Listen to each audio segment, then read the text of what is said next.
అండి. ఈరోజు KBN college diploma in yoga for human excellency అనే డిప్లొమా కోర్సులో పేపర్ 4 యోగిక్ ఎడ్యుకేషన్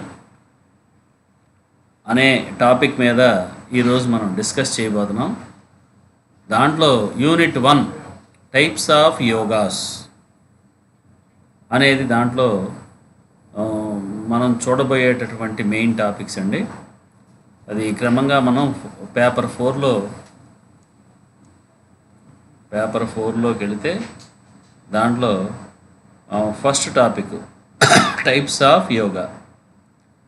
దీంట్లో రాజయోగా, భక్తి యోగా, జ్ఞానయోగా, కర్మయోగా, హఠయోగా, ఇలా మనకి కుండలిని యోగా, ధ్యాన యోగా, నాదయోగా, ఇట్లా ఎన్నో రకాల యోగాస్ ఉన్నాయి. దాంట్లో మనం ఒక 6 రకాల టాపిక్స్ దాకా మనం చూసేటటువంటి మన సిలబస్ ప్రకారం చూసేటటువంటి ప్రయత్నం మనం చేస్తూ ఉన్నాం. ఇందుకే what is the meaning of yoga? Yoga అనగా కలయిక అని అర్థం. అంటే మన సామాన్య అర్థంలో కనుక చూసుకున్నట్టయితే మన మనసుని పరమాత్మలో లయింపచేసేటటువంటి విధానాన్నే యోగము అని చెప్పవచ్చు. గడిచిన కాలాల్లో మానవుని యొక్క జీవిత పరిణామంలో అంచెలంచెలుగా ఎదుగుతూ మనిషి ఈ స్థాయిలో ఆధునిక మానవుడు ఎన్నో రకాల ఆవిష్కరణలు చేయటం జరుగుతూ వచ్చింది. అయినా ఈ యోగా ఎడ్యుకేషన్ అనేది పురాతనమైనది. అలాగే ఇప్పటికి కూడా మానవునికి ఒక దిక్సూచిలాగా జ్ఞాన మార్గం వైపు నడిపించడం అనేది జరుగుతూ ఉంది అనేది మనం తెలుసుకోవచ్చు. అయితే ఇక్కడ 6 రకాల స్కూల్స్ ఆఫ్ యోగాస్ అనేవి మన సిలబస్లో మనం చూస్తూ ఉన్నాం.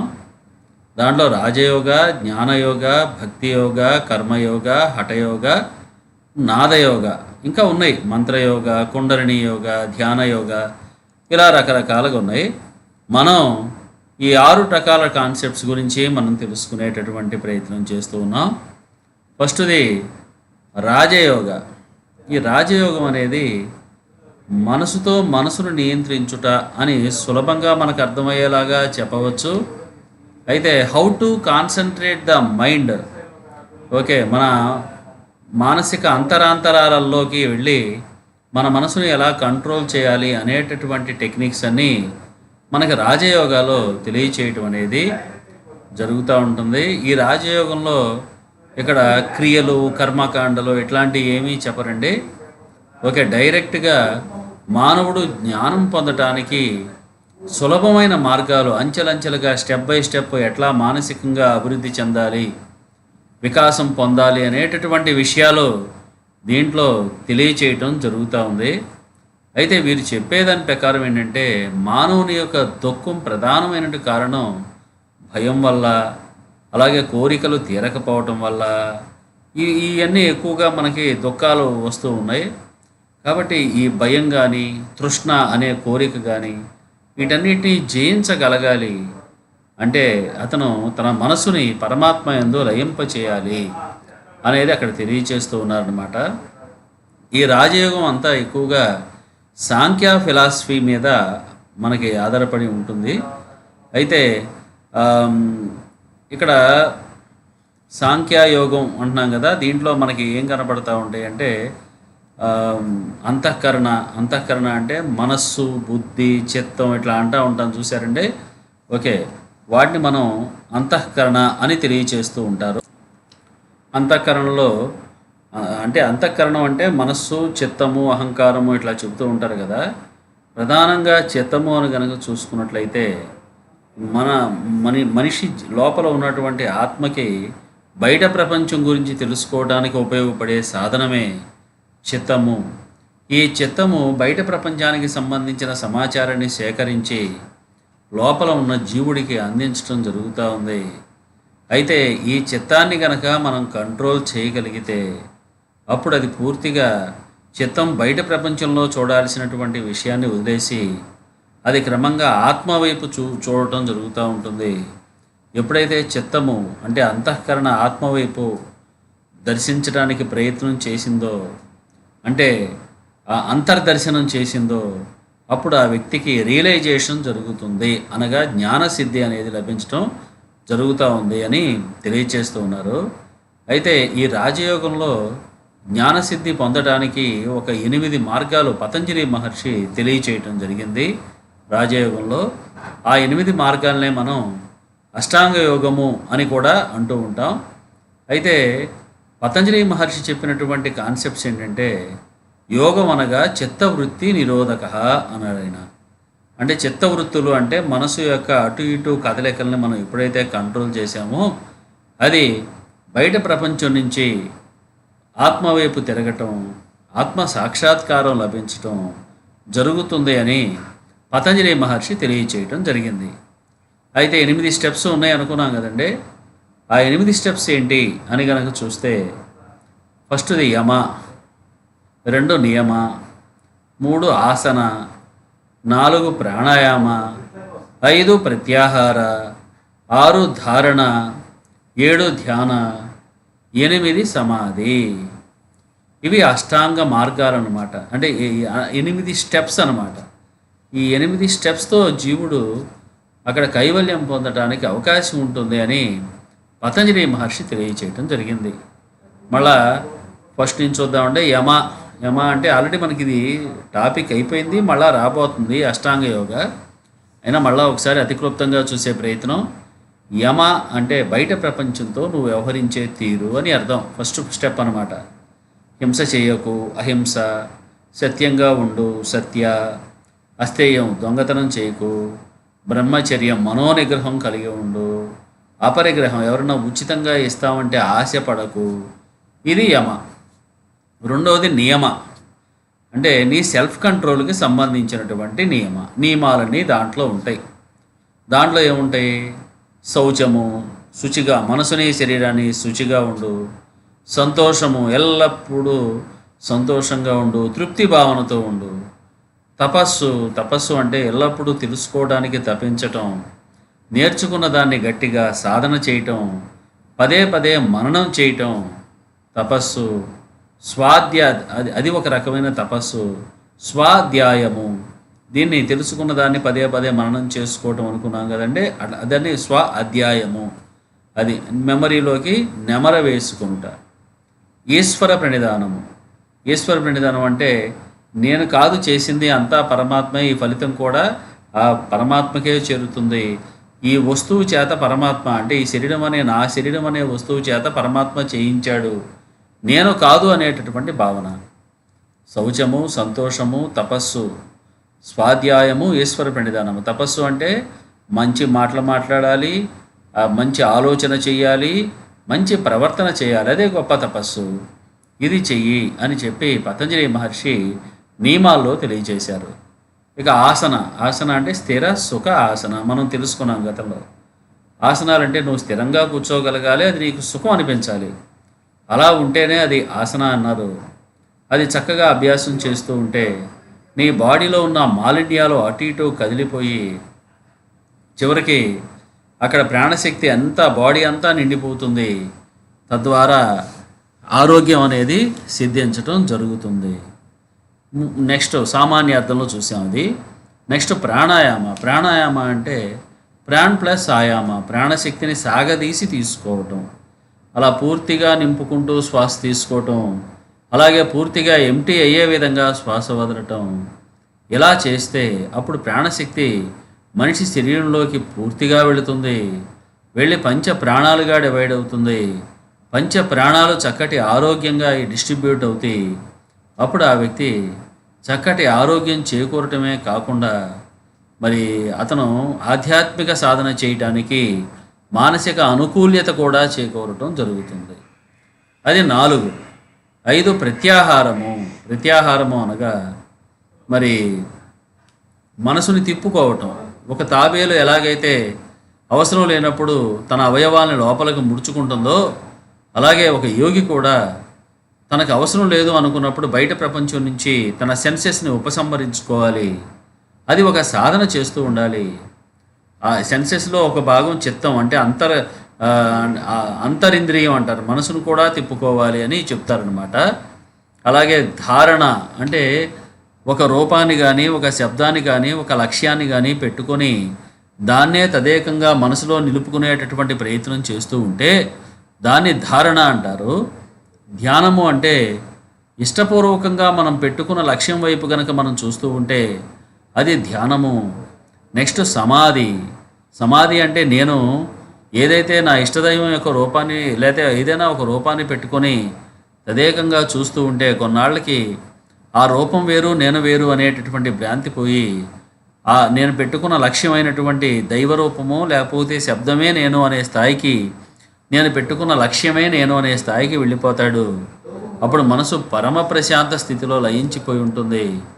దాన్నే సమాధి అని చెప్పారనమాట. ఇలా అష్టాంగ మార్గం ద్వారా క్రమంగా చక్కగా ప్రాక్టీస్ చేసుకుంటే ఆ వ్యక్తి చక్కగా మనసుని నిగ్రహించుకోగలుగుతాడు, సిద్ధిని పొందగలుగుతాడు అని పతంజలి మహర్షి తన యొక్క అష్టాంగ యోగంలో తెలియచేయటం జరిగింది. నెక్స్ట్ది జ్ఞానయోగ. జ్ఞానయోగం గురించి ఆది శంకరాచార్య వారు జ్ఞానయోగంలో ప్రత్యేకంగా మనకి బ్రహ్మ సత్యం జగన్మిథ్య అనేటటువంటి విషయాన్ని మనకి బోధిస్తూ ఉన్నారు. అంటే బ్రహ్మన్ అంటే 4 తలకాయల బ్రహ్మ అని కాదండి, బ్రహ్మాండమంతా నిండి ఉన్నటువంటి బ్రహ్మన్ ఎవరైతే ఉన్నారో వారే సత్యము, వారే నిత్యము, అదే ఆనంద స్థితి, అది పొందటమే ఆనంద స్థితి అని చెబుతూ ఉన్నారు. ఇంకా అది తప్ప వేరే ఏమీ లేదు ప్రపంచంలో అనేది శంకరాచార్య చెప్పినటువంటి బ్రహ్మ సత్యం జగన్మిథ్య అనే అద్వైత సిద్ధాంతానికి సంబంధించిన విషయం అన్నమాట. అంటే వీరేమంటారంటే మనిషి అజ్ఞానంతో ఈ ప్రపంచాన్ని తాను అనేకత్వంలో చూస్తూ ఉన్నాడు. కానీ అనేకత్వం కాదు, ఉన్నది ఒకటే, అది పరతత్వము, పరమాత్మతత్వము. ఉదాహరణకి ఇవి 5 ఏళ్ళు అంటున్నాం, కానీ సిద్ధి పొందినవాడు ఇది చెయ్యి అని మొత్తం ఇదంతా చెయ్యిగా భావిస్తాడు. అలాగే మనిషికి ప్రపంచం అనేకత్వంలో కనపడుతూ ఉంటుంది. అలాగే సిద్ధి పొందితే ప్రపంచం అంతా పరమాత్మ యొక్క స్వరూపంగా భావంలోకి వస్తుంది. అదే జ్ఞానయోగము అని పతంజలి మహర్షి తెలియచేయటం జరిగింది అన్నమాట. ఎప్పుడైతే ఈ భ్రాంతి తొలగిపోయిందో, ఈ ప్రపంచంలో అనేకత్వం కాదు ఉన్నది పరమాత్మే అనేటటువంటి ఆలోచన ఆ వ్యక్తికి వచ్చిందో, ఇంకా క్రమంగా ఆ వ్యక్తిలో ఉన్నటువంటి అజ్ఞానం పూర్తిగా పోవటం, సిద్ధి లభించటం జరుగుతూ ఉంది అని తెలియచేస్తూ ఉన్నారు. శంకరాచార్య తన యొక్క అద్వైత సిద్ధాంతాన్ని విశిష్టవాద, మాయావాద అనేటటువంటి దాంట్లో వారు ఈ విషయాలు మనకి తెలియచేయటం జరిగింది. అయితే ఇక్కడ మనం గమనించాల్సిన విషయం ఏంటంటే జ్ఞానయోగంలో మనిషికి 3 రకాల శరీరాలు ఉంటాయని చెబుతున్నారు. ఒకటి స్థూల శరీరం, ఇంకొకటి సూక్ష్మ శరీరం, మూడవది కారణ శరీరం. స్థూల శరీరం అంటే పంచభూతాలతో కూడుకున్నటువంటి మన శరీరం, ఆపరేషన్ చేసి చూడగలిగినటువంటి పైకి కనపడుతున్నటువంటి శరీరం ఏదైతే ఉందో అది స్థూల శరీరం అంటారు. రెండవది సూక్ష్మ శరీరం. అంటే ఈ సూక్ష్మ శరీరం అంటే దీంట్లో ఏముంటాయి అంటే పంచ ప్రాణాలు ఉంటాయి. ప్రాణ, అపాన, వ్యాన, ఉదాన, సమాన. అలాగే పంచ తన్మాత్రలు ఉంటాయి. శబ్ద అంటే శబ్దాన్ని గ్రహించే శక్తి, స్పర్శ అంటే చర్మం తెలుసుకోగలిగిన శక్తి, రూప అంటే కంటికి సంబంధించి చూడగలిగిన శక్తి, రస అంటే నాలుకకి సంబంధించిన శక్తి, గంధ అంటే ముక్కు. ఇవన్నీ పంచ జ్ఞానేంద్రియాలకు సంబంధించిన శక్తులు అన్నమాట. అవి వీటితో పాటుగా ఈ బుద్ధి, అహంకారం, చిత్తం, మనస్సు అంటే మనస్సు, బుద్ధి, చిత్తం, అహంకారం, ఇవి 4 ఉన్నాయి. ఈ 4 అవి పంచప్రాణాలు, పంచ తన్మాత్రలు ఇవన్నీ కలిపితే అది సూక్ష్మ శరీరం అని శంకరాచార్య తెలియచేయటం జరిగింది. ఇక ఆ తర్వాత అవిద్య, మూడోది కారణ శరీరం. కారణ శరీరం అంటే నేను అనేటటువంటి ఒక భావన, ఈ శరీరానికే పరిమితమైన నేను అనే భావన తీసుకురావడానికి కారణమైనటువంటి స్థితి, అదే అవిద్యా స్థితి, అది కారణ శరీరం అన్నమాట. ఇట్లా 3 శరీరాలు ఉంటాయి మనిషికి. వీటిని అధిగమించాలి అని కూడా ఈ 3 శరీరాలకు సంబంధించి క్రమంగా క్రమంగా ఒక్కొక్కటి దాటుకుంటూ దాటుకుంటూ పరమాత్మ స్థితికి వెళ్ళాలి అంటే నేను కాదు, ఈ శరీరం కాదు, నేను ఈ శరీరం వరకే పరిమితం కాదు అనే భావన జీవుడికి రావాలి అనేది శంకరాచార్య యొక్క సిద్ధాంతం అన్నమాట. ఇక తర్వాత ఈ 3 శరీరాలనే 5 కోశాలుగా డివైడ్ చేశారు. స్థూల సూక్ష్మ కారణ శరీరాలు అనుకున్నాం కదండి. వీటిని 5 కోశాలు. అన్నమయ కోశము అంటే శరీరము, స్థూల శరీరం.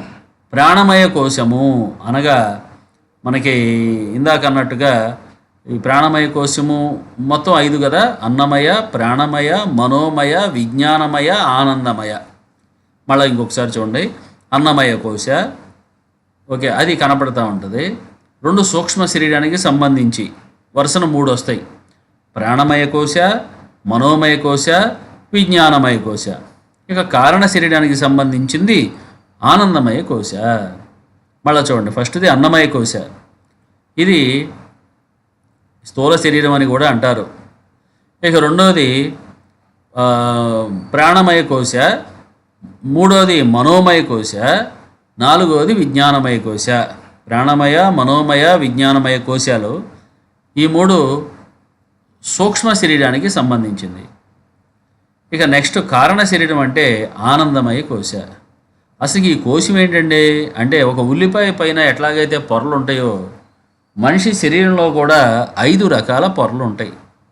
కనపడే పొర, కనపడకుండా అంచెలంచెలుగా లోపలికి లోపలికి లోపలికి లోపలికి మనం అంతర్ముఖం చేసుకుంటూ వెళ్ళే కొద్దీ ఒక్కొక్క పొర మనకు తెలుస్తూ ఉంటుంది. ఫస్ట్ది అన్నమయ కోశ అంటే శరీరం, ప్రాణమయ కోశ అంటే ప్రాణశక్తి, మనోమయ కోశ అంటే మనస్సు, విజ్ఞానమయ కోశ అంటే బుద్ధి, ఆనందమయ కోశ అంటే అవిద్య. ఇట్లా ఇన్ని రకాలు ఉన్నాయా. వీటి గురించి తెలుసుకొని తద్వారా జ్ఞానసిద్ధి పొంది ఇది కాదు, ఇది నేను కాదు, ఇది నేను కాదు, ఇదంతా అసలు జీవుడు కాదు, అంతా ఉన్న పరమాత్మే నేను అనే స్థితికి వెళ్ళటమే మనిషి యొక్క కర్తవ్యం. అదే జ్ఞానయోగం అని శంకరాచార్య తెలియచేయటం జరిగింది. దీనికి వారు ఏమన్నారంటే, నువ్వు సాధనా చతుష్టయం 4 రకాల సాధనలు కనుక నువ్వు పట్టుకుంటే ఖచ్చితంగా సిద్ధి పొందుతావు అని శంకరాచార్య తెలియజేశారు. వాటిని సాధనా చతుష్టయం అన్నారు. వివేక చందనము అనే పుస్తకం రాశారు వారు. దాంట్లో సాధనా చతుష్టయము అనేటటువంటి విషయాన్ని శంకరాచార్య మహాప్రభు దాంట్లో తెలియచేయటం జరిగింది. దీంట్లో ఫస్ట్ది సాధనా చతుష్టయంలో ఫస్ట్ది వివేకము, 2 వైరాగ్యము, 3 శమదమాది షట్క సంపత్తి, 4 ముముక్షత్వము. ఇట్లా మొత్తం 4 వచ్చినాయి. మళ్ళా చూడండి, ఇది మనకి 20 మార్కుల క్వశ్చన్. ఇది వివేకము, 2 వైరాగ్యము, 3 శమదమాది షట్క సంపత్తి, 4 ముముక్షత్వము. ఇప్పుడు ఫస్ట్ది వివేకము. శంకరాచార్య అంటారు కదా, నిత్య అనిత్య వస్తు వివేకం నీకు రావాలయా. ఈ శరీరం నిత్యం కాదు, ఇది నిత్యం కాదు, ఈ ప్రపంచంలో ఏదీ నిత్యం కాదు, నువ్వు తెచ్చుకున్నదే నిత్యం కాదు, అన్నీ వదిలేసి వెళ్ళాల్సిందే. నువ్వు సంపాదించింది నిత్యము కాదు, నువ్వు ఏర్పాటు చేసుకున్న బంధము నిత్యము కాదు అనే జ్ఞానం నువ్వు పొందాలి. ఎప్పుడూ దాని గురించి ఆలోచన చేస్తూ ఉండాలి. ఏది నిత్యం, ఏది సత్యం అనే విషయం మీద నీ మనసు తిరుగుతూ ఉండాలంటారు శంకరాచార్య. 2 వైరాగ్యం అంటే విరాగము, అంటే అనురాగము లేకపోవటము, డిటాచ్మెంట్. ఓకే, నీకు నిజంగా బయట ప్రపంచం నుంచి నీకు డిటాచ్మెంట్ అయితేనే నీ మనసు అంతర్ముఖం అవుతుంది. అంతే కదా. ఇప్పుడు క్లాస్లో టీచర్ చెప్పే పాఠం నా మనసుకు వెళ్ళాలంటే ప్రపంచంలో నుంచి ఫ్రెండ్స్ చెప్పే విషయాల గురించి ఆలోచించడం ఆపేయాలి. అప్పుడు క్లాసులో టీచర్ చెప్పే పాఠం మన మనసుకు పట్టుద్ది కదా. ఒకేసారి 2 పనులు చేయదుగా మనసు. అలాగే ఇక్కడ కూడా ఏమన్నారంటే, అయ్యా నువ్వు బయట ప్రపంచాన్ని వదిలేసేయి, ఓకే, విరాగము వైరాగ్యము కలిగి ఉండు. అప్పుడు ఏమవుతుంది, నీ మనసు అంతర్ముఖం అవుతుంది అనేది అక్కడ శంకరాచార్య తెలియచేయడం జరుగుతుంది. అది వైరాగ్య. ఇక 3వది శమదమాది షట్క సంపత్తి. ఈ 6 ఉంటాయి. శమము, దమము, ఉపరతి, తితిక్ష, శ్రద్ధ, సమాధానం. ఫస్ట్ది శమము అంటే అంతరింద్రియ నిగ్రహము. 2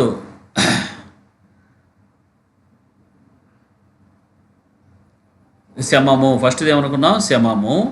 రెండోది దమము అంటే బహిరింద్రియ నిగ్రహము.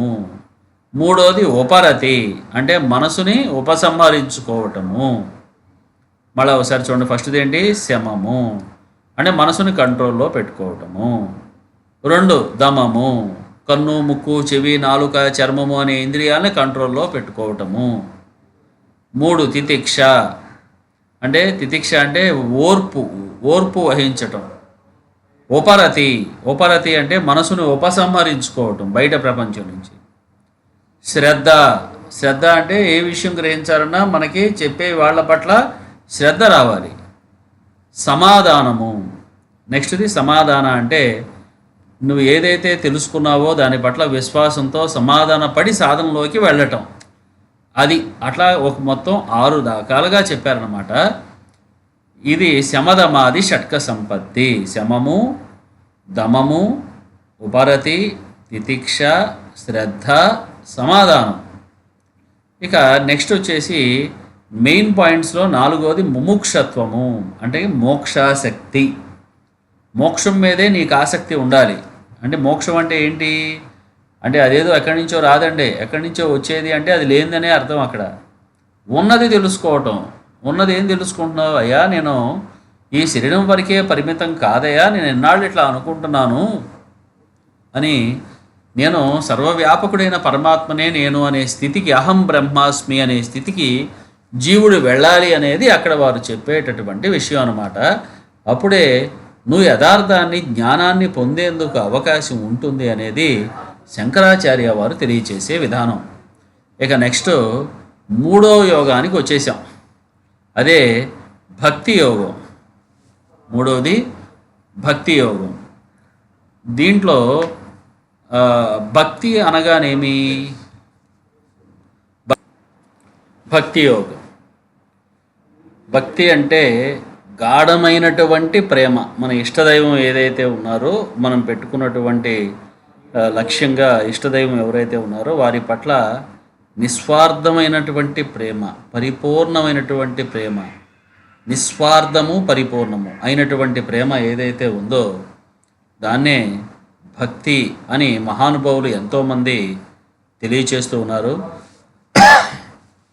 అది ఇష్టదైవత అంటే మనం రూపాన్ని పెట్టుకోవచ్చు, లేకపోతే ఆ మంత్రాన్నే పదే పదే ఉచ్చారణ చేస్తూ ఉండొచ్చు, మంత్రాన్ని అర్థయుక్తంగా ఉచ్చారణ చేస్తూ ఉండొచ్చు, లేకపోతే ఒక పారవస్య స్థితి పొందుతూ ఉండవచ్చు మన ఇష్టదైవత పట్ల అనేదాన్ని మనం ఇక్కడ భక్తి అని తెలియచేస్తూ ఉన్నాం. అయితే ఇక్కడ భాగవతంలో నవవిధ భక్తులు అని చెప్తారు. నవవిధ భక్తులు అంటే 9 రకాల భక్తి అనే విషయాన్ని ఇక్కడ భాగవతంలో మెన్షన్ చేశారనమాట. దాంట్లో ఒకటే శ్రవణము అనగా భగవంతుడి యొక్క లీలలు మనం వినటం. కీర్తనము అంటే భగవంతుడి యొక్క భజనలో పాడటం. స్మరణ అంటే పదే పదే జ్ఞప్తికి తెచ్చుకొని తదాత్మస్థితి పొందటం. పాదసేవనం అంటే పాదాలకు నమస్కారం చేసేటటువంటి, ఎప్పుడు పాదుకలను మనసులో పెట్టుకోవటం అనేటటువంటిది పాదసేవనం. అర్చన అంటే అర్చన చేయటం, అంటే పూజ చేయటం అన్నమాట. తర్వాత వందన అంటే నమస్కారం చేయటం. దాస్య అంటే సేవ చేయటం. ఇక సఖ్య అంటే స్నేహం చేయటం, అంటే కృష్ణుడు అర్జునుడికి మధ్య ఉన్నటువంటి భక్తి అన్నమాట. ఇక ఆత్మ నివేదన అంటే మన హృదయాన్ని పరిపూర్ణంగా భగవంతుడికి అర్పించేటటువంటి విధానాన్ని ఆత్మ నివేదన అని అంటారనమాట. ఇలా ఎప్పుడైతే భక్తి పారవస్యంలో మానవుడు ఉంటాడో, ఎప్పుడైతే భక్తి పారవస్యంలో ఉంటాడో అప్పుడు తాను అనుకున్నది మరి సిద్ధించుకోగలుగుతాడు. అనుకున్నదంటే పరమాత్మను లక్ష్యంగా పెట్టుకొని అక్కడికే చేరటమే మనకి భక్తి యొక్క ప్రధానమైనటువంటి లక్ష్యం అన్నమాట. ఇంకా అట్లా కాకుండా స్వార్థ భక్తి అనేది ఉండకూడదు అంటారు. మనం గనక సిద్ధి పొందాలి అంటే స్వార్థ భక్తి అంటే నాకేమన్నా ఇస్తే నీకు ఇది ఇస్తాను, ఇంత టెంకాయ కొడతాను, లేకపోతే ఇన్ని రకాల పూజలు చేస్తాను, ఇలా చేస్తాను అనేది అది కరెక్ట్ భక్తి కాదు అంటారు. పరిపూర్ణమైన భక్తి అంటే ఎటువంటి ప్రతిఫలం ఆశించకుండా భగవంతుడిని ఎప్పుడు స్మరించుకునేటటువంటి విధానాన్నే భక్తి అని తెలియచేస్తూ ఉంటారు. అయితే ఇక్కడ నువ్వు ఎప్పుడైతే పరిపూర్ణమైనటువంటి భక్తిని నువ్వు అవలంబిస్తూ ఉంటావో అప్పుడు జీవుడికి ఒక స్థితి అనేది లభించడం జరుగుతుంది అంటారు. ఆ స్థితి 4 రకాలు: సారూప్య, సాయుజ్య, సాలోక్య, సామీప్య. ఇక్కడ రాశారు ఆల్రెడీ, చూడండి మీకు మెటీరియల్లో. సారూప్య అంటే ఏ దైవాన్ని అయితే నువ్వు స్మరిస్తున్నావో ఆ దైవం యొక్క రూపం నీలో కూడా కనపడతా ఉంటుంది. అది సారూప్య, బాగా సాధన చేస్తూ ఉంటే. నెక్స్ట్ది సాయుజ్య. ఓకే, సాయుజ్య అంటే ఇక భగవంతుడిలోకి చేరిపోవటం, అది సాయుజ్యము అంటారు. సాలోక్య అంటే భగవంతుడు వైకుంఠమా లేకపోతే కైలాసమా అంటారు చూశారు, అక్కడికే చేరటం, ఆ దైవం ఉన్న చోటకి చేరటం. సామీప్య అంటే దాదాపు భగవంతుడికి ఉన్నటువంటి శక్తులు కూడా లభించటం, అంటే అతను కూడా ఇంచుమించు భగవంతుడిలాగా అయిపోవటం. కానీ ఒక క్రియేషన్ తప్ప అన్ని రకాల శక్తులు భగవంతుడివి లభించడం జరుగుతూ ఉంటుంది. అది భక్తి పారవస్య స్థితిలో ఉన్న వారికి లభించేటటువంటి స్థితులు ఇవి: సారూప్య, సాయుజ్య, సాలోక్య, సామీప్య. ఇవి పారవస్య స్థితిలో మళ్ళా డివిజన్స్ అన్నమాట ఇవి. కాబట్టి అటువంటి ఈ ప్రతిఫలం ఆశించకుండా నిస్వార్థ భక్తి, పరిపూర్ణమైనటువంటి ప్రేమ భావన నింపుకుంటే అది కూడా మనని పరమాత్మ స్థితికి చేర్చటం జరుగుతుంది అనేది మనకి భక్తి యోగం ద్వారా మనకి తెలియచేస్తూ ఉన్నారు. మరి భగవద్గీతలో కూడా మనకి 18 అధ్యాయాల్లో 7, 8, 9, 10, 11, 12 ఈ అధ్యాయాలన్నీ భక్తి యోగం గురించి తెలియచేస్తాయి. యోగం అంటే కలయిక కదా. నువ్వు భక్తి పారవశ్యం చెందినప్పుడు ఆటోమేటిక్గా నీ స్థితి పరమాత్మకి చేరే స్థితి అనేటటువంటి విషయాన్ని కూడా అక్కడ తెలియచేయటం జరుగుతూ ఉంది అని తెలియచేస్తూ, నెక్స్ట్ కర్మయోగ. నెక్స్ట్ పాయింట్ ఏంటంటే కర్మయోగ. కర్మ అంటే ఏంటి? చేసేటటువంటి పని అని అర్థం. కర్మయోగంలో చేసేటటువంటి పని. అయితే పూర్వకాలంలో karma yoga is an ancient concept. అది పురాతనమైనటువంటి భావన. భగవద్గీతలో కూడా ఫస్ట్ 6 అధ్యాయాలు కర్మయోగం గురించే చెబుతూ ఉన్నాయి. ఏమంటారంటే భగవద్గీతలో నిష్కామ కర్మ గురించి చెప్పారు. అయ్యా, నువ్వు పని చెయ్యి, కానీ ప్రతిఫలం ఆశించకుండా చెయ్యి, ప్రతిఫలం మీద దృష్టి పెట్టకుండా చెయ్యి, నాకు ప్రతిఫలం ఇలా రావాలి అని ఆశించకుండా చెయ్యి, అప్పుడు నీకు చక్కటి ప్రయోజనం చేకూరుతుంది అనేది అక్కడ మనం చూస్తూ ఉన్నాం అన్నమాట. దాదాపు కర్మయోగం అనేది చాలా మేరకు యోగా కాన్సెప్ట్స్లో మెన్షన్ చేయటం జరుగుతూ ఉంది. కర్మ చేయటం అందే నీకు అధికారం ఉంది, కానీ దాని ప్రతిఫలం మీద లేదు అని కృష్ణ పరమాత్మ చెప్పారు. అంటే అర్థం ఏంటి అంటే నిష్కామ కర్మ అంటే ప్రతిఫలం ఆశించకుండా చేయమన్నారు, కానీ ఉదాసీనంగా చేయమల్లా. అంటే ఏముందిలే ఇది చేయాలా అన్నట్టుగా ఏదో మనసు పెట్టకుండా చేయటం అని కాదు కృష్ణ పరమాత్మ, లేకపోతే మహాను యోగులు చెప్పింది అది కాదు. ఏమన్నారంటే, అయ్యా నువ్వు ఎలా ఉండాలి అంటే పరిపూర్ణంగా మనసుని ఇన్వాల్వ్ చేస్తూ చేయాలి, ఇంట్రెస్ట్గా చేస్తున్నట్టుగా చేయాలి, కానీ ఫలితాన్ని మాత్రం ఆశించకుండా, ఇలా మాత్రమే నాకు ఫలితం రావాలని ఆశించకుండా చెయ్యాలి అని భగవద్గీతలో ప్రత్యేకంగా కృష్ణుడు అక్కడ తెలియచేయటం జరిగిందనమాట. దీన్ని నిష్కామ కర్మ అని కూడా అంటారు. నిష్కామ కర్మ అంటే ప్రతిఫలం ఆశించకుండా చేయటం. అలా నువ్వు ఎప్పుడైతే నిష్కామ కర్మ చేస్తూ ఉన్నావో నీ మనసు సమత్వ స్థితి పొందుతుంది. సమత్వం యోగ ఉచ్యతే అని భగవద్గీతలో 2వ అధ్యాయంలో ఉంది. సమత్వం యోగ ఉచ్యతే అని అంటే ఏంటి? నీ మనసు బ్యాలెన్స్డ్ మైండ్గా తయారవుతూ ఉంది. ఆ స్థితికి వెళ్ళిన తర్వాత నీకు ఇంకా ద్వంద్వాలు నిన్ను బాధ పెట్టవు. అంటే రాగద్వేషాలు, శీతలము, ఉష్ణము, సుఖము, దుఃఖము, గౌరవము, అవమానము వీటికి లోనయ్యి బాధపడదు మనసు.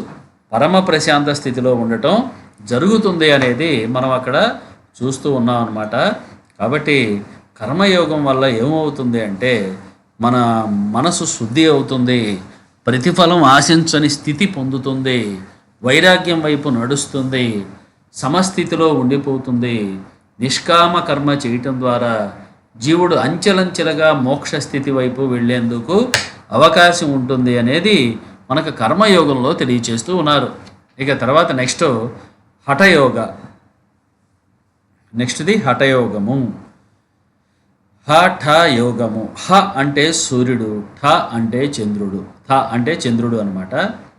ఈ హఠయోగంలో ఏమేమి వస్తాయి అంటే ప్రాణాయామాలు, ఆసనాలు, ముద్రలు, బంధాలు, ఓకే, అలాంటివన్నీ మనకి హఠయోగంలో ఉండటం జరుగుతూ ఉంటుందన్నమాట.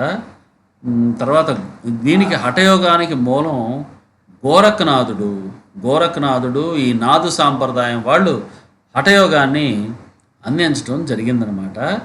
అయితే వీళ్ళు ఏమంటారంటే ఈ హఠయోగంలో సూర్యుడు చంద్రుడు అనే ప్రస్తావన చేశారు.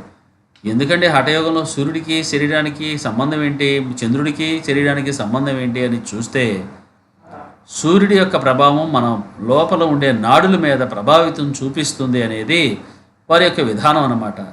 అనగా మన బాడీలో 72,000 నాడులు ఉంటాయి. దాంట్లో ముఖ్యమైనవి 14 నాడులు. దాంట్లో అతి ముఖ్యమైన నాడులు ఒక 3 దాకా ఉంటాయి. అది వెన్నుపూస చివరి భాగంలో నుంచి 3 నాడులు స్టార్ట్ అవుతాయి. కూర్చొని మనం పద్మాసనంలో కానీ కింద కానీ కూర్చొని ఉంటాం చూశారు. వెన్నుపూస చివరి భాగం నుంచి 3 నాడులు స్టార్ట్ అవుతాయి. వెన్నుపూస చివరి భాగం కుడివైపున సూర్యనాడి స్టార్ట్ అవుతుంది. వెన్నుపూస చివర ఎడం వైపున చంద్రనాడి స్టార్ట్ అవుతుంది.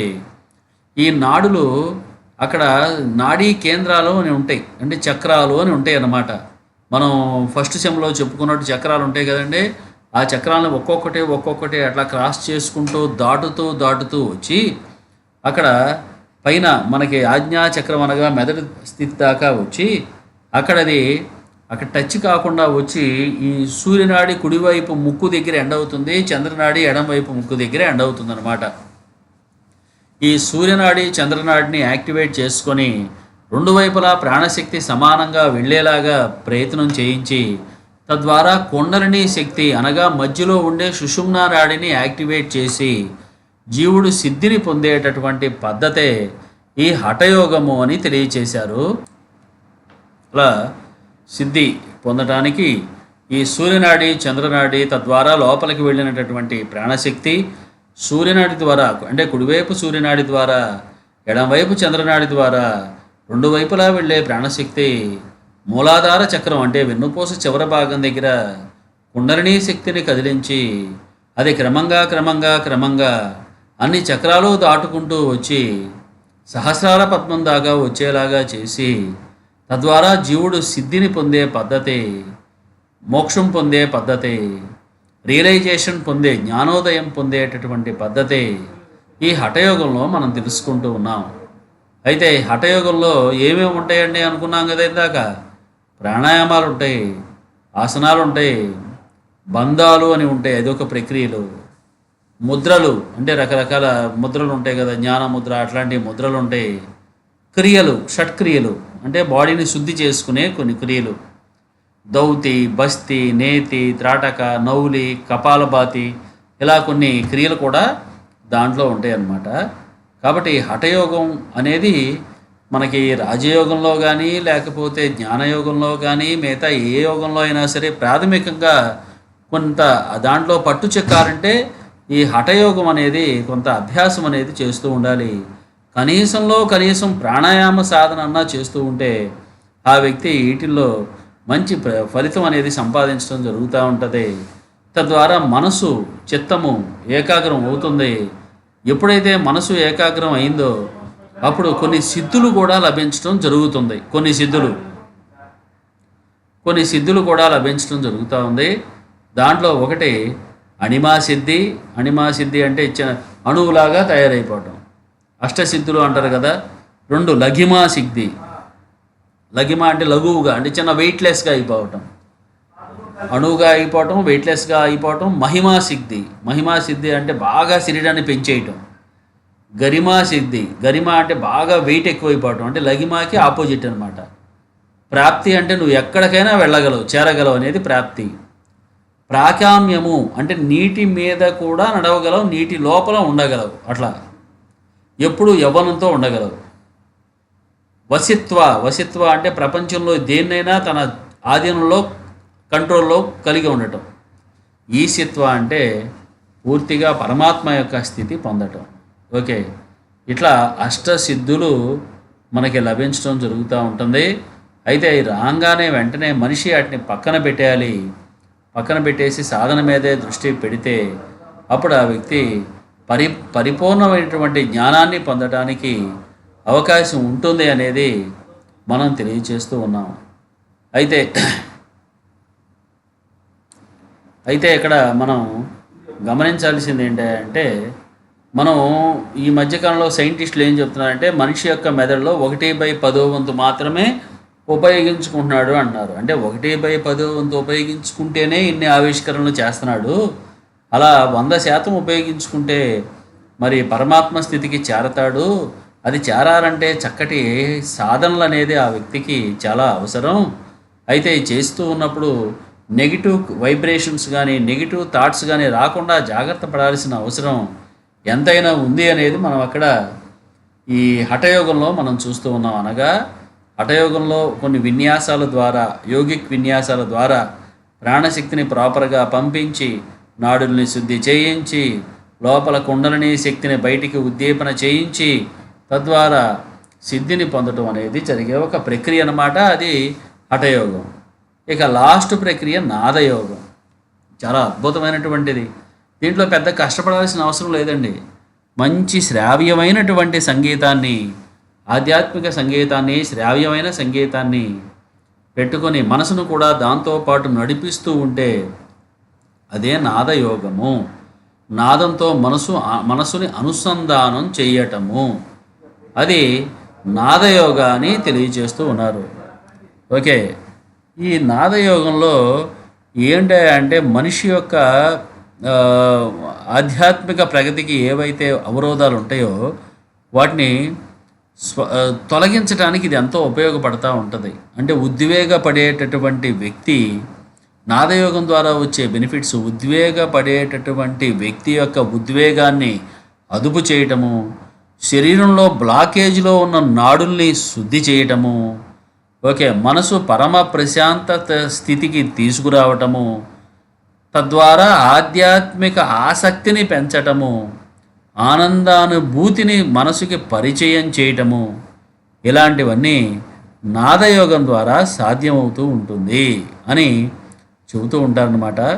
అయితే నాదయోగంలో శ్రావ్యమైన సంగీతం కానీ, మంచిగా పాడేటటువంటి ఉంటాయి కదా, కొంతమంది పాడుతూ ఉంటారు మహావాగ్గేయకారులు, వాళ్ళ యొక్క గాత్రం కానీ లేదా మరి ఓంకారం కానీ మంత్రం కానీ పదే పదే రిపీట్ చేయటం కానీ, ఒక రిథమాటిక్ ఉండాలి దాంట్లో చేయటం కానీ ఉంటే దాన్ని మనం నాదయోగము అని పిలుస్తాం. ఇంకా శ్వాసను కూడా మనం ధ్యాస పెట్టి శ్వాస తీసుకున్నప్పుడు వదులుతున్నప్పుడు శ్వాస శబ్దాన్ని వినటం కూడా ఒక విధంగా అది నాదయోగమే అని చెప్పవచ్చు. అయితే ఈ నాదయోగ ప్రాక్టీస్ చేయటం వల్ల మన బాడీలో ప్రాణశక్తి నరానికి కణకణానికి చేరి మరి తద్వారా అది మనకి సాఫల్యతను తీసుకురావటం జరుగుతుంది. ఆ నాదయోగం మన మనిషి యొక్క బాడీలో ఉండే నాడుల్ని పూర్తిగా అది శుద్ధి చేసేయటం జరుగుతూ ఉంది అనేది మనం చూస్తూ ఉన్నాం. దీనివల్ల శారీరక మానసిక మాలిన్యాలు పోతూ ఉంటాయి. కొన్ని రాసుకున్నాం మనం ఇక్కడ మాలిన్యాలకి. హార్మోనీ టు ద ఎమోషన్స్, అంటే ఉద్వేగాలు అదుపులోకి రావటానికి కానీ, బాడీలో ఉన్న అనారోగ్యాన్ని తొలగించుకోవటానికి కానీ, మెదడులో ఉండేటటువంటి ఒత్తిడిని అధిగమించి సుఖనిద్ర పట్టడానికి కానీ, అలాగే స్ట్రెస్ హార్మోన్ని రిలీజ్ అంటే స్ట్రెస్ హార్మోన్స్ ఎక్కువగా రిలీజ్ ప్రాబ్లమ్స్ కదా, అట్లా ఎక్కువ రిలీజ్ కాకుండా కంట్రోల్ చేయటంలో కానీ, ఆత్మవిశ్వాసాన్ని పెంపొందించే విషయంలో కానీ ఎల్లప్పుడూ అవేర్నెస్, మన మనసుని మనం అవేర్నెస్తో ఉండేలా చూసుకోవటంలో కానీ, మరి భూత భవిష్యత్తు వర్తమాన కాలాల్లో జీవితాన్ని, అంటే భూతకాలాన్ని మనం ఏం మార్చలేము, ప్రజెంట్ అండ్ ఫ్యూచర్, ఓకే, వాటిని మనం మౌల్డ్ చేసుకోవడానికి కానీ ఎంతగానో ఉపయోగపడటం జరుగుతూ ఉంది. ఇంకోటి ఏంటంటే నేను చేస్తున్నాను అనే భావన నుంచి నేను పరమాత్మ యొక్క చేతిలో నేను ఒక సాధనము అనే స్థితికి అది తీసుకురావటం జరుగుతూ ఉంది. క్రమంగా భగవద్ అనుసంధానానికి ఇది ఎంతగానో ఉపయోగపడటం జరుగుతుంది అనేది మనం దీంట్లో చూస్తూ ఉన్నాం. ఇలా ఫస్ట్ యూనిట్ చాలా పెద్ద యూనిట్ అయినప్పటికీ చక్కటి విషయాలన్నీ మనం దీంట్లో తెలుసుకున్నాం. జాగ్రత్తగా మీరు 1కి 4 సార్లు వినండి. తర్వాత మీకు పంపించిన మెటీరియల్ చదవండి. దాంట్లో డౌట్స్ రావచ్చు. వచ్చినప్పుడు మళ్ళా ఒకసారి చదివి అప్పుడు మీరు ఒకసారి కాలేజీకి మనకి టైం ఒకసారి మనం మెన్షన్ చేసినప్పుడు వస్తే అప్పుడు మీ డౌట్స్ క్లారిఫై చేయడానికి కూడా అవకాశం ఉంటుందని గమనించగలని తెలియచేస్తూ, ఓకే, నెక్స్ట్ మనం త్వరలో సెకండ్ టాపిక్ కూడా మనం స్టార్ట్ చేసుకుందాం. Thank you.